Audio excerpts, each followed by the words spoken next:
ढोंग से ताल्लुक रखने वाले मुनीर अहमद सोलंकी की सूदखोरों ने जिंदगी अजाब बना दी। एड्स का ये मरीज अपनी जिंदगी की जंग लड़ रहा है तो दूसरी तरफ सूदखोरों ने इसका जीना हराम कर दिया है।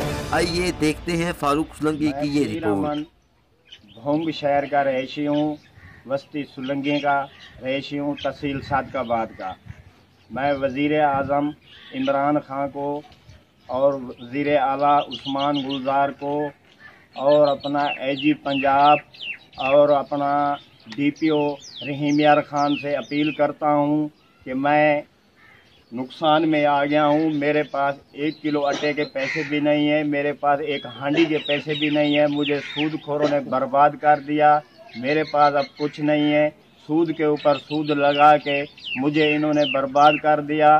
10-10 बंदे मेरे घर के बाहर आ जाते हैं, मुझे कहते हैं मुकदमे देंगे, पर्चे देंगे, तुम्हें ढकवाएंगे, तुम्हें मरवाएंगे, तेरे से पैसे लेंगे। मैं कहाँ से दूंगा? मैं एड का मरीज़ हूँ, मेरे पास रिपोर्टें मौजूद हैं, मेरे पास दवाई के पैसे भी नहीं हैं। मैं खैरियती अस्पताल से दवाई लेता हूँ।